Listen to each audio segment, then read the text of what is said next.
Hey everybody. I've got some clips that typically people will say like before, when they comment on a Donald rally or they do a Twitter thread about one of his appearances, they say, "I watched this so you don't have to." Well, unfortunately for your sake, I'm not that generous. I had to watch these clips so I could analyze and comment on them, so you have to watch them too. I'd say enjoy, but that's probably not the right word. But I promise you, if you get to the other side of the clips, it will be totally worth your while. So let's dive in. Big news today. Russia and the U.S. In an exchange, prisoner swap, largest East-West prisoner swap since the Cold War. What is your reaction that Russia freed the Wall Street Journal reporter Evan Gershkovich and others? Well, as usual, it was a win for Putin or any other country that deals with us. But we got somebody back, so I'm never going to be challenging that. It wouldn't have happened with us. We would have gotten him back. We wouldn't have had to pay anything. We wouldn't have had to let some of the great killers of the world go, because that's what's happened, as you know.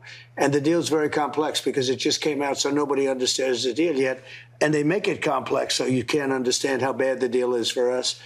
But we got him back. And we could have had him back. We should have had him back a long time ago. It should have never happened. It would have never happened. He shouldn't have been taken in the first place. And it would have never happened with us if I was president. So it was more than prisoner swaps? It was something else? I have no idea what they did. I just know they announced it's a very complex deal. That's usually a way of saying we made a bad deal and we made it complex so nobody understands it. So we have to find out, was money involved? Did we pay billions? Like last time we paid $6 billion in addition to everything else. So did we pay money? And I put something in Truth today, and it was very interesting. How much did we pay? Who are the people? How are they? Are they bad people? Are they killers? Who are the people? Now we're finding out that the people that they're getting back are serious, very serious people. I want to be nice about it. They're getting back some real killers. Yeah, they're Russian hackers and... I did 59 people. We never gave 10 cents. But they gave them back. I did a lot of people where I said, you got to give them back. I called the head of the country, whatever the country was. I got to give them back. Just give them back. Right now, well, sir, we're a system based on courts and rule of law. I said, you have no rule of law. You're the rule of law. You got to get them back. And everybody came back. We got 59. And we didn't pay money. I got people back from North Korea. That's tougher than any other place to get people back. I had a good relationship with Kim Jong-un. We got people back. But, when you start paying money or when you start making deals where you give, the kind of people, these are really some tough people that they got back. The toughest in the world. You start doing that, and all of a sudden you have a lot of hostages taken prisoner, so to speak. And you'll have a lot of things happening. It's very bad. It's a very bad precedent. Okay.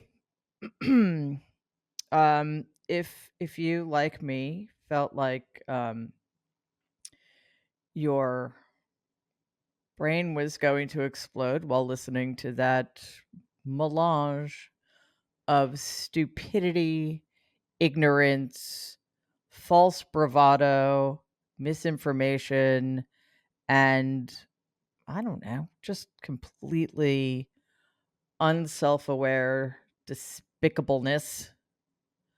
Yeah, right there with you. Okay.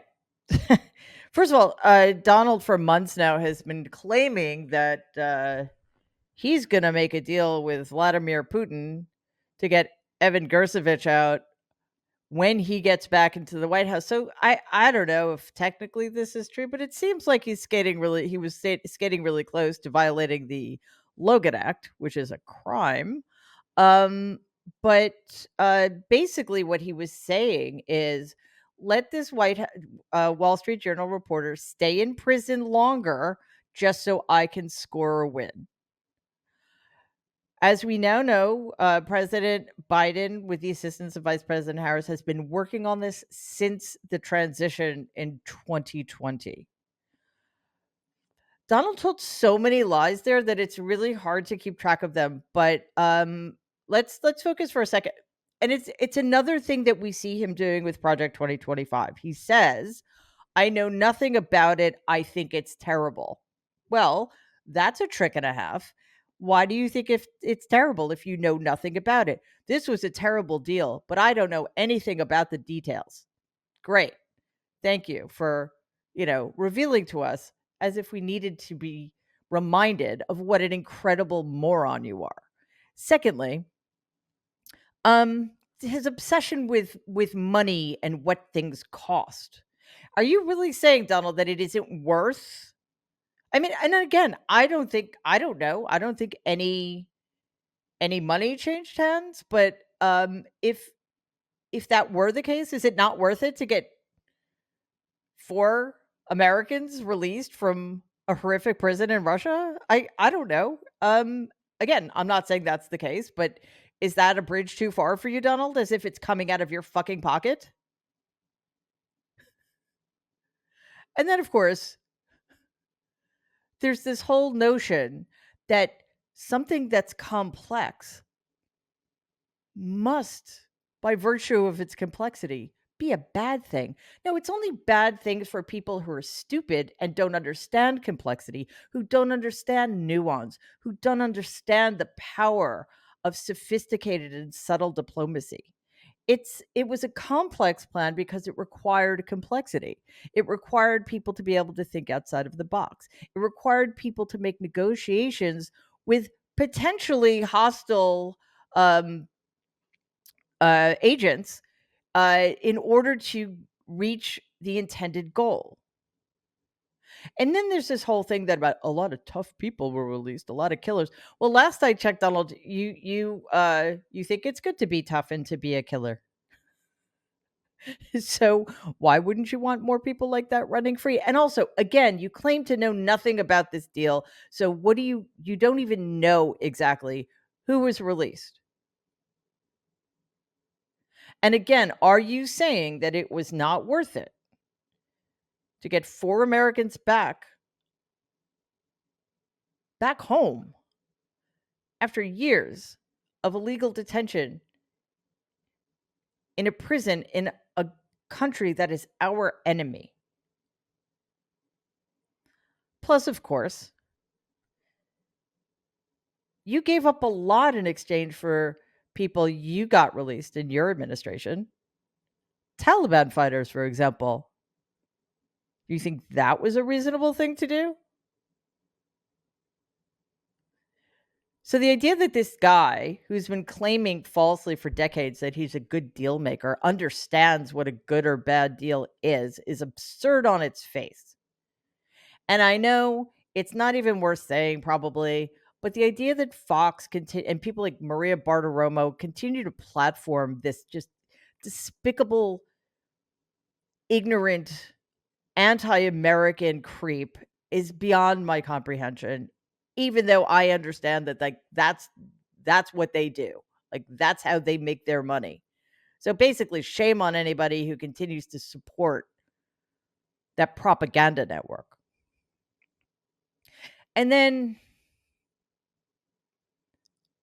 there's his continuing admiration for one of the most brutal dictators on the planet, Kim Jong Un, who starves and murders his own people. And when Donald says he got people back because what, Kim Jong Un loves him? Okay, first of all, Donald doesn't understand what the word love means.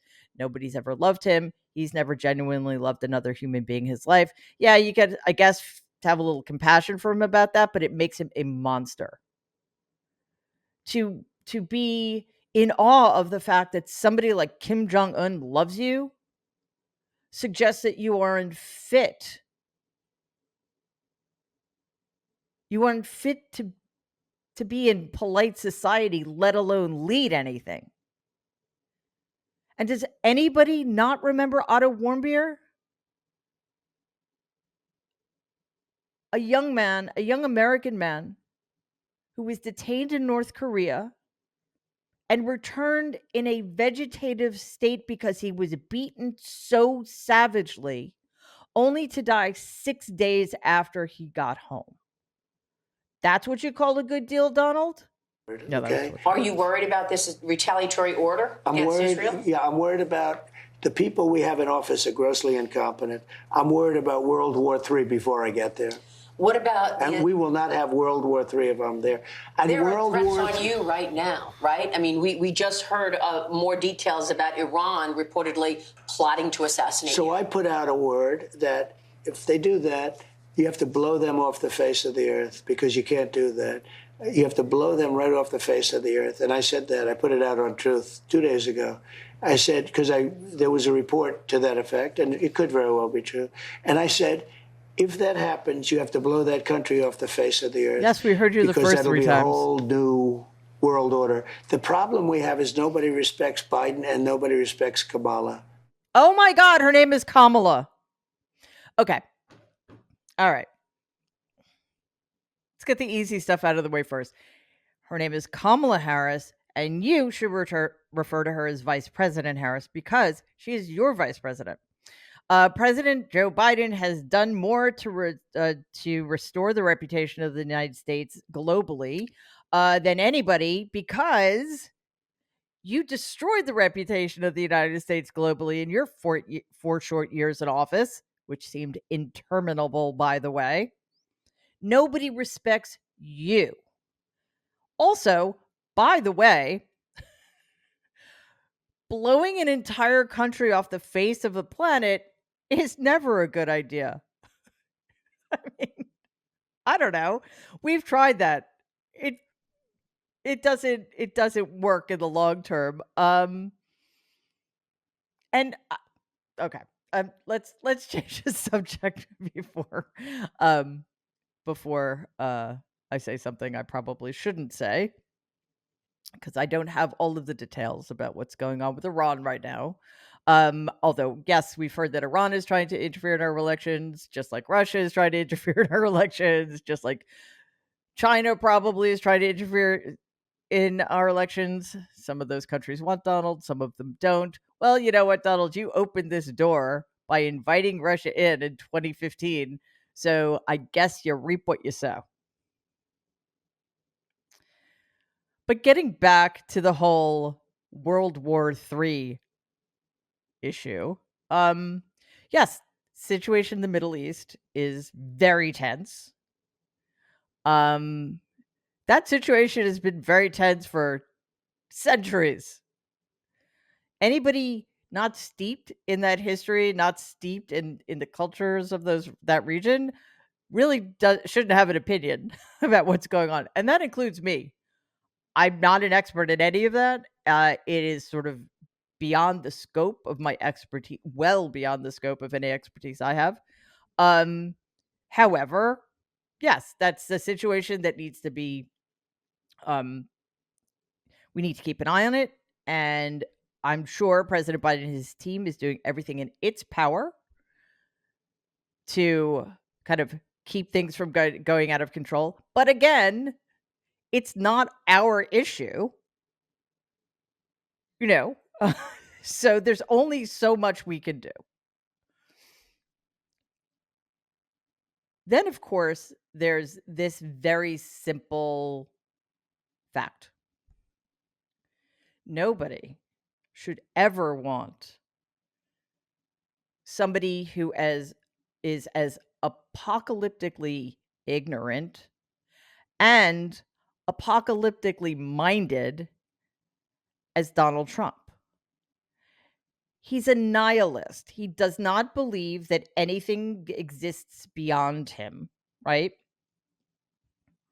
And he is perfectly capable of burning it all down.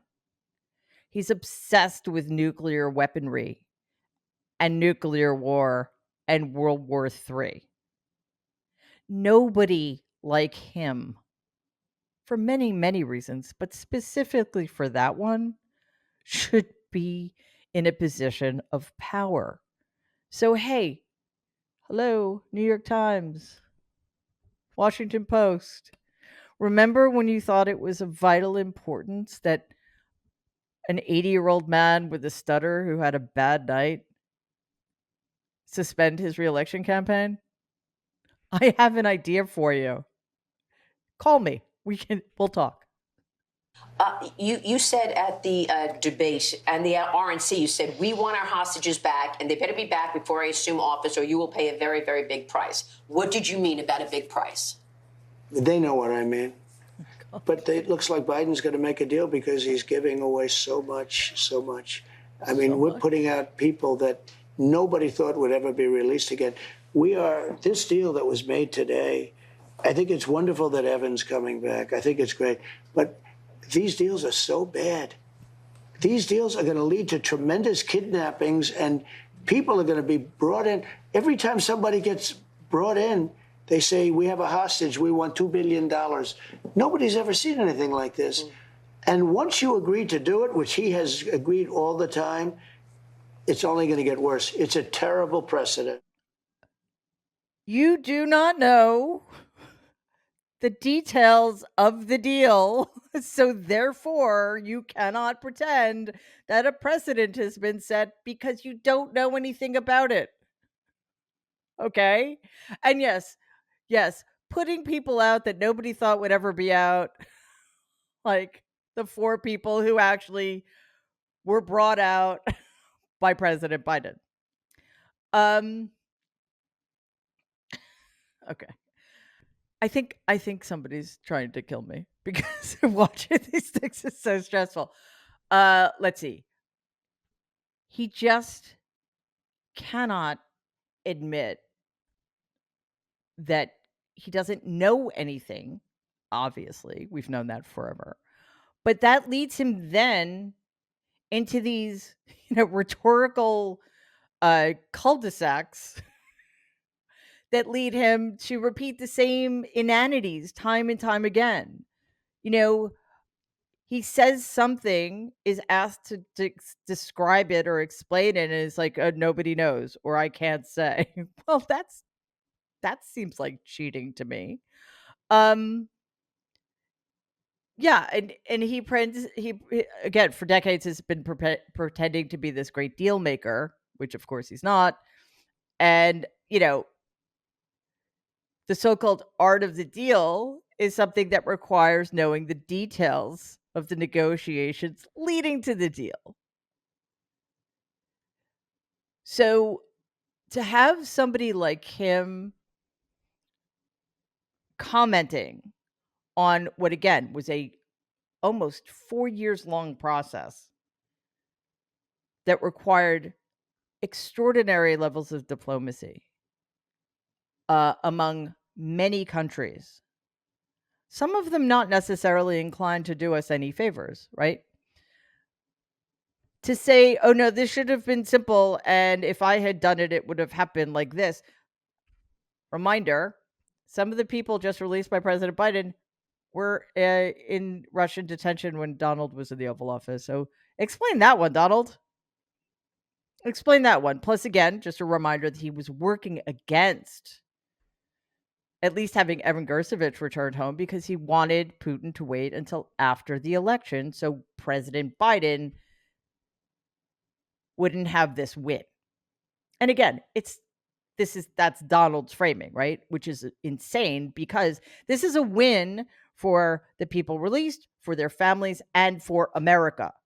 If you were out there not capable of celebrating this because you think it makes the Biden administration look good, look in the mirror and try to figure out what is missing in you that you can't be happy about what happened yesterday. She's terrible. She's not respected in foreign countries. I mean, she's laughed at. Everybody can't believe that this is happening. Look, she's polling better than Joe Biden. She was sent to see Putin about not going into Ukraine. He would have never gone in with me. He went in 3 days later. This is what's happening. He didn't have to. Well, it's a little bit like a fighter, though. You have a fighter and he's winning, and then somebody else is getting punished and beaten. And they say, let's take that fighter out, let's put a new one. That's what they've done here. This was a coup to Joe Biden. And I'm not a fan of Biden. He's not a smart guy, never was. You can go back 30 years, he was never a smart guy. But she's not smart either. She's not a smart person. Are you going to debate her? Well, I want to. We're leading in the polls, it seems, by quite a bit still. She's better than he is, but I think ultimately she'll be worse than him. She's more radical than him. He was a That makes phony. sense. She is also, but she's not a phony in terms of policy. She actually wants open borders. She actually wants to defund the police. To me, when you say open borders, defund the police, you don't have to go into the rest of it. But you're going to have tremendously high energy prices. She doesn't want any fossil fuels, which will destroy the country, frankly. What about sharks? What's But your just to be position clear, on she's sharks? doing a rewrite of history right now. She says that Of her history. of her history. She says, I don't necessarily mean I will ban fracking now. And she said, well, I don't necessarily need to do Medicare for all. And I was never the borders are. You know that. Barbara Yeah, Romo. she's doing a rewrite. No, it's not a rewrite, it's lies. And she also said, and so did he, that we had a very secure border under them. We had the worst border in the history. 20 million people came in. 20 million people. And you know what they do? They just say it. And they keep saying it, saying it. The press helps them as much as possible. But they say very strongly, we had a great border. And people say, it's funny. You say it enough times and people start to believe it too. That's the scary part. Oh my God, he's read Goebbels. Who knew? It's like a whole con job. It's misinformation, disinformation at the highest level. So now their new thing is we had a safe border. We had a wonderful border. And they hope people forget. Now, a lot of people aren't, but enough people are. And it's amazing that they can say it. We had the worst border in history. Joe Biden was the worst president in history. She was the worst vice president. She was the most unpopular and least respected vice president in the history of our country. And now what's happened is the press is trying to make her popular. I don't think they'll be able to do it.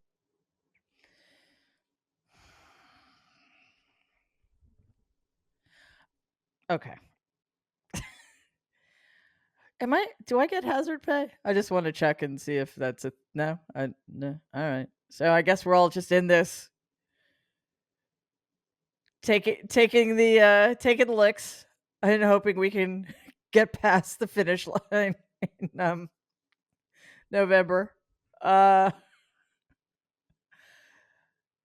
unremitting lying. I don't know that anything the man said in that rambling, unmoderated tirade was true. I almost feel like it's insulting to my intelligence and yours to explain every single lie he told. And also, by what metric is he saying that Joe Biden was the worst president or Kamala Harris? But do we even rank vice presidents? According to Donald, vice presidents don't even count. Oh, JD Vance, yeah, he's on the ticket, but he sucks. He doesn't matter. He's not prepared to be president, but who cares? Because I'll be president forever. And if I'm not, then one of my kids is going to take over.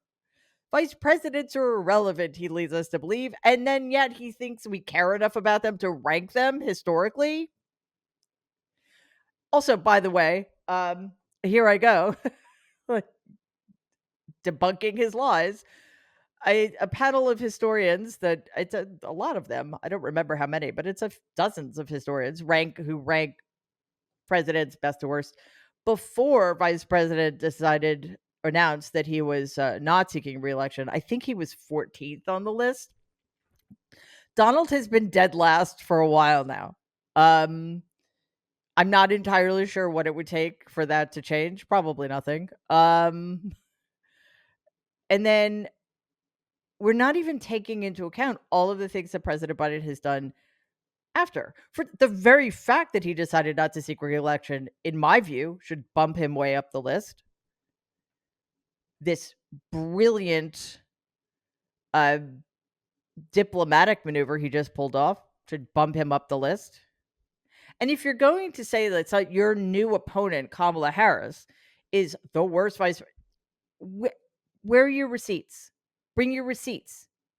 And this is a great minute to compare and contrast what happens when Donald is in front of a friendly, sycophantic ass kisser like Maria Bartiromo or pretty much anybody at Fox, right? Versus what happens when he's on a stage with actual professional, accomplished journalists like we saw at the National Association of Black Journalists when he melted down and had and went off on a racist tirade because Rachel Scott, who did a brilliant job of doing her job, um, like dared to ask him questions, expect him to answer them, and point out when he was lying. In the first scenario, we get this endless stream of misinformation, lies, and personal attacks against people he just doesn't like or he thinks don't support him sufficiently. In the latter case, we get an example of what happens when this very old, very bitter, very aggrieved, extraordinarily, like historically incompetent man has to answer for himself. He cannot do it. He gets weird, he gets rude, he gets vicious, he goes on the attack, and he comes across as the empty suit he is. Okay? So, just really quickly, I wanted to talk about this is seems to be one of his new lines cuz apparently he thinks it's working. He had this opponent, Joe Biden, and Joe Biden decided to step out of the race. So now Donald has a new opponent who's 2 decades younger than he is, has infinitely more energy, is much, much smarter. That's not even fair to say. Like, there's no just there are light years between them in terms of their intelligence and pretty much everything else. So he can't handle it. They have been caught flat-footed. They are back on their heels. It's been, I mean, I know it hasn't been very long. It seems like it's been 7,000 years, but it's been less than 2 weeks now, and the Republicans and his campaign cannot figure out a way to adjust to this new scenario. So Donald makes it sound like the Democrats are cheating. He's making it sound like this is just not done. Well, you know what it is. And you should know this, Donald, as an aficionado of WWE. It's called a tag team. Regret doing the debate when you did the debate. It gave the Democrats an opportunity to swap him out and put her in. Such an early debate. They wanted a debate. If I didn't do the debate, they'd say, oh, Trump's, not doing the debate. That's the same thing they'll say now. I mean, right now I say, why should I do a debate? I'm leading in the polls. And everybody knows her. Everybody knows me. She wants open borders. She wants a weak military. She wants high taxes. They want to quadruple your taxes, more than that. With me, I want low taxes. I want a strong border. I want strong drug policy. Our country's becoming a drug-addicted country. We're like China from 200 years ago. Everybody took over China because everybody was drugged out with the opium. And then one day they said death penalty to anybody that deals, and lots of different things happened. But look, we have a country that's really become drug-addicted. We have a drug-addicted country. You know that. Wow. Well, congratulations, Maria Bartiromo, for not bursting out into either laughter or tears, depending on how that response hit you. Also, Donald, I wanted to say congratulations on your new fully intact ear. Looks great. But also, let's just remind everybody, please, that Kamala Harris was a prosecutor for many years. She was the AG of California for many years. This is not somebody who having worked with law enforcement for decades is believes in open borders or defunding the police. Okay? So that is just another red herring. And also, of course, it isn't true that the border's the worst it's ever been. There was a perfectly well, I thought it was kind of far too much accommodating the Republican position on immigration, but there was a bipartisan immigration bill that was ready to pass, but Donald didn't want it to pass because he didn't want to give President Biden a win in advance of the election. So there's that. So last I checked, border crossings were down more than they've been in years. So, potato, potato, I guess. If by you're saying potato, you're lying through your teeth. Um, And then I honestly, I don't even remember what her question was because he just starts talking about people chasing the dragon in the Ming Dynasty. Okay. That seems relevant. And of course, uh the not so subtle admission that he seems to be totally down with the death penalty for people who take drugs or have drug problems. Listen, he is telling us in his very convoluted, incoherent, and I don't know what's another word for it. Disjointed way that he is going to unleash the most appalling responses to anything he doesn't like or that any of his followers don't like, and that includes attacks on not only on people who have drug addictions or people who are crossing the border, whom, by the way, he plans to round up, put in detention camps, and then deport by the millions. Um, and let's not forget what he has in the past called people from Mexico and Central America. I'm not going to repeat that word, but you know what that slur is. He's going to go after the LGBTQ plus community, and if you don't think that he has Democrats on the list of people that he's going to try to, whose lives he's going to try to destroy, there's a bridge not too far from me that I can sell you. Anyway, that was an incoherent mess.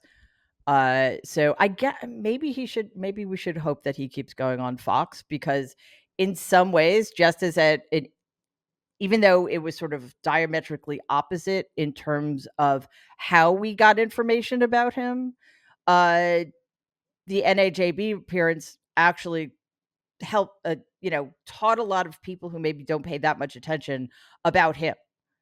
That he's just a bully who has no respect for women or people of color, that he feels completely entitled to getting away with his lies. I don't know if you guys know this, but during the interview, um, Rachel Scott, who was doing her job brilliantly, asked a question very respectfully, referred to him as sir, and just asked a question. And he kind of very rudely suggested that it was her fault they started late. Oh, that's right. She said she wanted him to answer the question because they didn't have that much time with him. And he then blamed her for the fact that they started 35 minutes late because there was an equipment malfunction. When we just found out that the truth of the matter is they were late because his team wouldn't let him go on stage unless and until the moderators agreed not to fact check him in real time. Oh, what do you mean? What do you mean he's not allowed to lie without being called on it? Well, because that's what he's used to. And that's what we see on Fox. So he'll lie with impunity on Fox, but we also then, because he's allowed to ramble and ramble and ramble, we also get to see just how flipping crazy all of this is.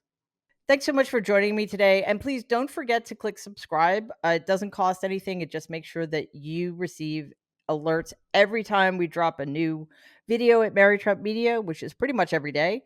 So we're going to keep these coming. Also, if you could like the videos and especially share them if you think anybody would be interested in our content. We're really trying to grow.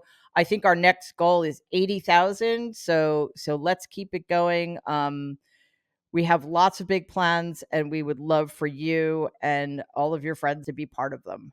Thanks again, and we will see you soon. Bye.